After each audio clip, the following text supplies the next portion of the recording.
Daniel Vasco. Just wanted to follow up a little bit on the last video I did, in which I explained that the United States Constitution was a trust, and there's certain forces that are working against us right now with that model in the Federal Reserve.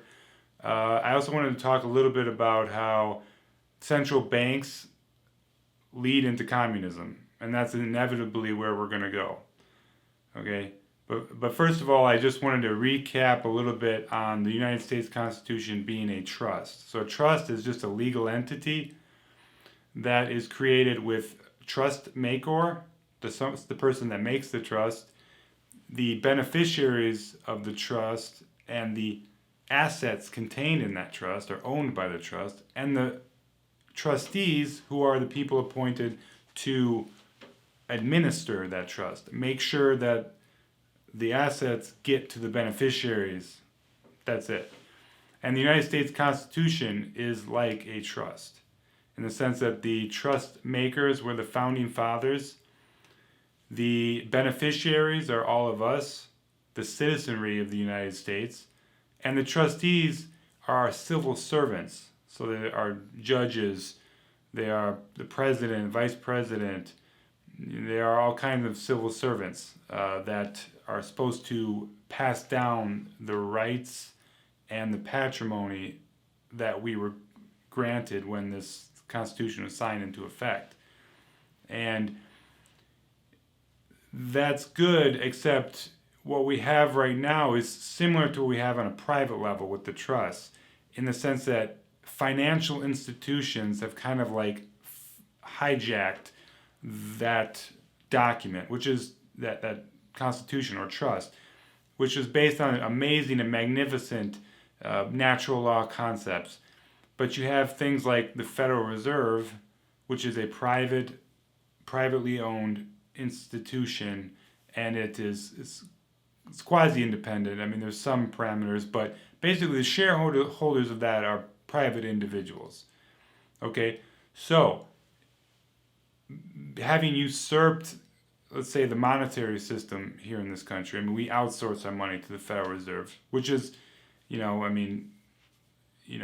have the Treasury too, but we essentially borrow from the Federal Reserve, a private institution. Okay, and this institution is kind of like, it's up there with the trustees, and it's kind of like directing policy, even though it's not officially a trustee, not officially a civil servant. I mean, you could say it's kind of like an agency, and it's just used for the generation of toilet paper money, and the United States is constantly in debt to this privately held institution. Okay, well, just like in the case of trusts, in the case of the United States Constitution, the beneficiaries of the Constitution, the citizens, us, are not the primary concern of the Federal Reserve, ultimately. Their primary concern is to their shareholders, just like a trust company. If their shareholders don't get paid, then anyone else is of secondary importance. Okay, so that's why it's a complete conflict of interest.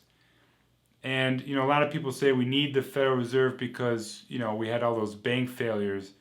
And, in the late 1800s, there was constantly banks failing and having to be propped up, so forth. So they put this into effect. Well, that's debatable. I mean, there was bank failures all the time, yeah. But it was kind of like a too big to fail type of scenario. And so they leveled up, as I called it. Leveling up is basically when a lot of small banks fail, so instead of just letting them fail and pop up again and so forth, they just buy them all. They have one bigger entity with more investment that buys them all, and then people have more consumer confidence and suddenly in that money. Well, they have, since the Federal Reserve Act, they've had more consumer confidence in the massive debt and the rampant debt that's been going on, essentially. And it's just not prosperity. I mean, the crash, the Great Depression was after the Federal Reserve Act. I mean, it only crashes on a bigger scale at that point. Okay, and we keep saying that we keep taking handouts from these banks, And I find it amazing because both sides of the aisle are complacent in it. I mean, it doesn't matter if you're Trump, Biden, whatever. You take from either the multinational banks or the conglomerates or the Federal Reserve. I mean, we're always taking from banks, and nobody's blaming the banks anymore. Nobody's blaming this rampant usury. I mean, whatever happened to that Occupy Wall Street 2008? That was awesome. I mean, we had hippies and jocks. They were all coming together to figure out what they could do about downsizing these banks, going after the big banks, and just fizzled out. And we got different issues like gender and race and all this other stuff that came in that, I mean, that might be important, but it's definitely not the root cause as far as like economic. Economically, it's definitely the banks, it's rampant usury. And it's just because both sides get handouts from these people. And, you know, some people say, well, I need the money to buy a home and start a business and get a car and send my kid to school and all this other stuff. That's true. And that's how much wrapped around the finger we are of some of these banks. Because they create the problem by their rampant usury, so the consumer price index shoots up. Things cost more. Things just cost more. And then also inflation shoots up. The banks are the reason why there's poverty. Banks cause poverty. Okay, and then they come back around on the other side and print more banknotes.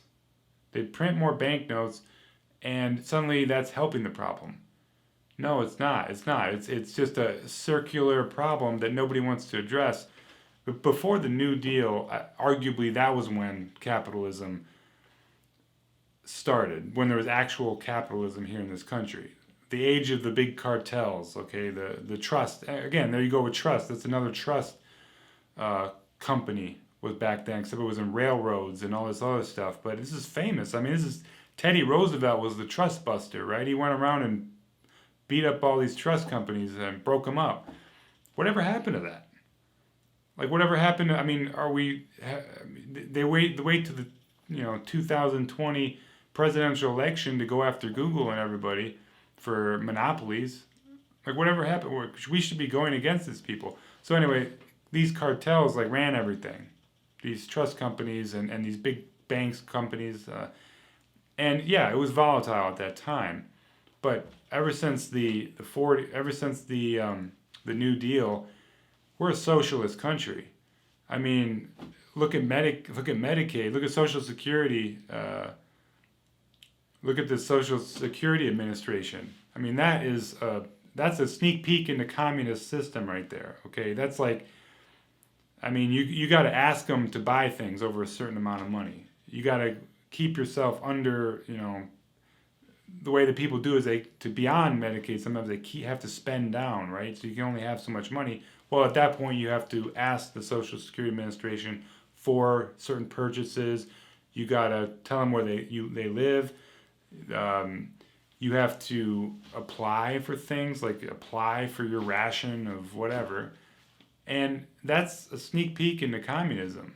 I mean, it's completely when the family is completely out of it, and the state is sort of like replaces the family.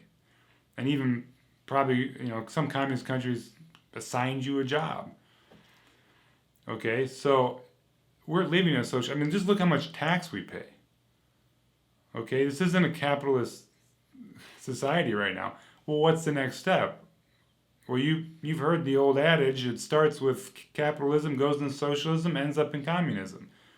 That's exactly where we're going, because the banks make you poor, and then they use, they're a incubus on the mind of the legislature right now, where they force them to legislate more power for them, and then they get to basically become the state. That's what communism essentially is. The bank and the state are together.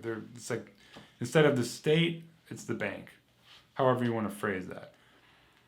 And it's just a matter of time if we don't ask the qualifying questions. I mean, we have a trade deficit right now, and our money supposedly backing up the debt from our loans that we're getting from the Federal Reserve, that's our main export. How pathetic is that? No, we have too much natural resources. The natural resources have been stripped from us in the favor of, cartels. And, capitalism even, this is a socialist country, I believe, unfortunately. I wish we could go back, or rather go forward to like just a genuine, Christian economic system where it's just based on good natural law principles. Okay, but capitalism is kind of, it's not really free market economy. It's not a free market. It opens up the free market, but then these cartels come in and gobble up what resources they are. They corner markets and things because the state under such a system is lazy. Like, it doesn't protect the citizens. And I get it. Like, that's a whole ball of wax. It's deeply rooted in a proper moral standard. It should be the Christian faith here in this country. But you can see it in the former Soviet Union. When the former Soviet Union collapsed, they wanted to go to a capitalist society.